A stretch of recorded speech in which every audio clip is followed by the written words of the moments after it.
Mekanın cennet olsun oğul.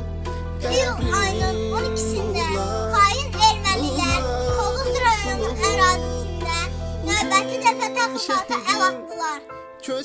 3 gün davam edən şiddətli döyüşlərdə General-mayor Polat Həşimov, polkovnik İlqar Mirzəyev, eləcə də ordumuzun digər igid əskər və zabitləri vətən torpağını şərəflə, ləyaqətlə qoruyaraq şəhidlik zirvəsini ucaldılar. Allah bütün şəhidlərimizə rəhmət etsin.